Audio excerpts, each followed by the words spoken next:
নমস্কার সকলকে। তো আজকে আপনাদের সাথে শেয়ার করব খিচুড়ি রেসিপি।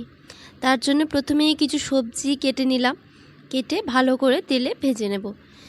ভাজা হয়ে গেলে তারপরে সেই তেলেই একটু জিরে আর রাঁধুনি ফোড়ন দিয়ে তেজপাতা শুকনো লঙ্কার সাথে মুগ ডালটাকে ভালো করে ভেজে নেব। ভালো করে ভাজা হয়ে গেলে তার মধ্যে আর একটু মুসুরির ডাল দিয়ে সেটাকেও ভেজে নেব।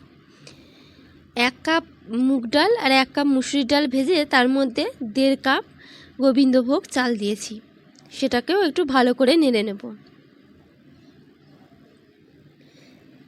সেটা নাড়া হয়ে গেলে তারপরে তাতে 3 গ্লাস জল দিয়ে দেব।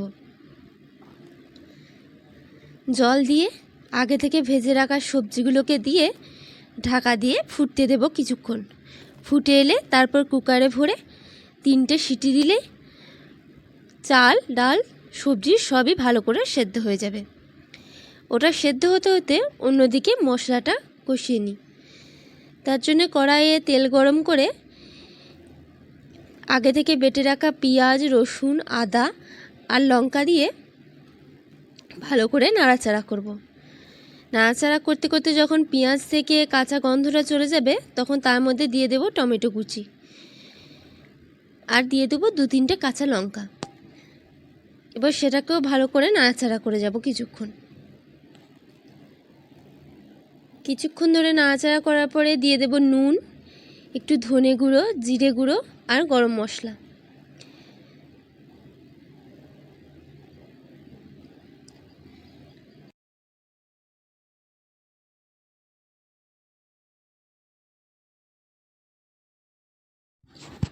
মশলাটা থেকে তেল ছেড়ে এলে বুঝতে পারবো মশলাটা কষানো হয়ে গেছে।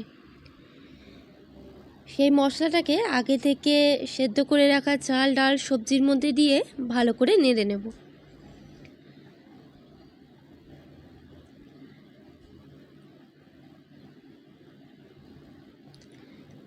তো আমার তো খিচুড়ির মধ্যে জলের পরিমাণটা একটু কম হয়ে গেছিলো, তাই আরও 1.5 গ্লাস মতো জল দিলাম। দিয়ে ভালো করে নাড়াচাড়া করব কিছুক্ষণ।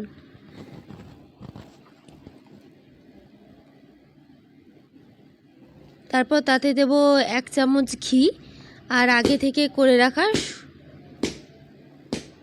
ভাজা মশলা দিয়ে ভালো করে নাড়াচাড়া করলেই রেডি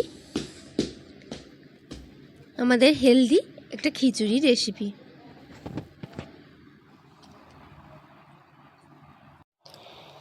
ডিম ভাজা পাঁপড় ভাজা আর পেঁয়াজের সঙ্গে পরিবেশন করে দেব খিচুড়িটি।